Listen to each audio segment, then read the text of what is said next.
Hello everybody! Welcome to my vlog! So right now guys, andito ako sa Mall of Asia, specifically sa Vikings, kasi magbo-buffet ako ngayon.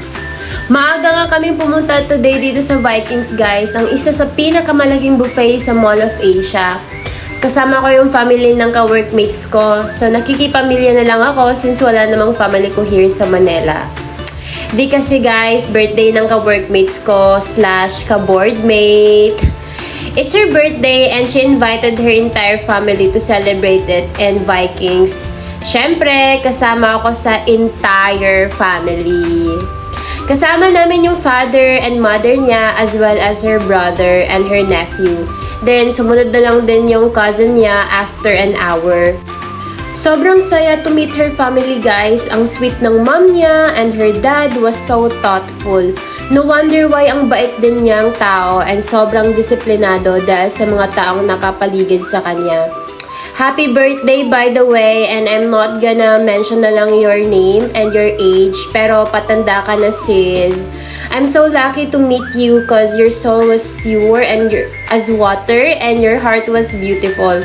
Stay pretty and thank you for inviting me by the way. So anyways, going back sa food guys. So I was able to capture all the food na naka-display nga before pakainin ng mga guests. Since we are 1 hour early and we already booked a reservation. So number 6 kami sa pila. There are so many delicious kakanins that I saw, but I don't eat it cause nakakain ko naman siya sa work. Aside from kakanins, there are lots of choices din such as ice creams, halo-halo, cakes, crepe cakes, donuts, and more. The food was displayed in different corner of the room. There are Japanese food such as sashimi and sushi. The rest, di ko na masyadong familiar guys. They also prepared different type of breads for the guests. You know what? This is something I really miss to try because since super bread person ako, I really control myself of eating those bread since carbs nga siya. At madali akong mabusog. Their salad was also the best, especially with their prepared dressing. If vegetarian ka nga and was on a buffet, you don't have to be worried because there are lots of choices then. Japanese food they prepared was more unwrapped, and one thing I really loved was of course my favorite sashimi. I got excited nga when they serve sashimi as well. That's best with toyo and wasabi. There are more of Mexican and American foods then, and guess what guys? I was able to also taste the famous cheese which usually melts and served together with pasta. At syempre, hindi nga nagpapahuli ang ating Filipino foods guys. There are so many Filipino food they had prepared that I can't even name them all. But one thing I did not miss is of course the taste mussels. Minsan lang talaga ako nakakakain ng mga seafood guys, so no wonder my food of choice on that day was mostly seafoods. Super sarap na mga food guys, lalo na yung sashimi and steak. Ang daming naka-display na food, akala ko nga makakain ko siya lahat guys. Plano ko nga sana 10 plates yung uubusin ko before ako titigil, at least hindi na ako lugi nun. Kaso guys, hanggang 3 plates lang nakayanan ko. Hanggang tingin na lang ako sa ibang food guys kasi kahit pilitin ko yung sarili ko kumain, di na talaga kaya guys. Tumama na sa akin yung antok at sobrang nadujebs na rin ako. At that time guys, galing pa kasi akong night shift work. Guys, at di pa ako nakakatulog talaga. Kaya di ko na talaga nire-recommend mag-buffet ng puyat kasi pag nabusog na sa food guys, magiging kalaban nyo talaga is food coma plus puyat pa.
Siyempre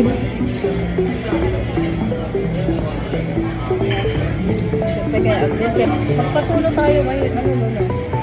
Tayo ng ano.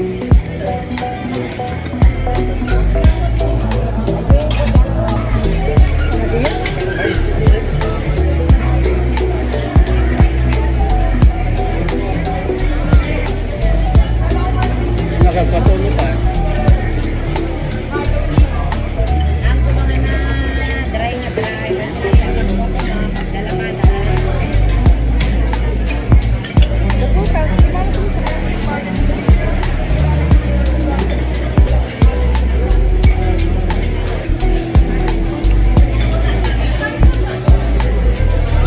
Ba yun? Pwede mag-swimming pool. Kaya nga, pwede mag-swimming pool paggabi. Paggabi?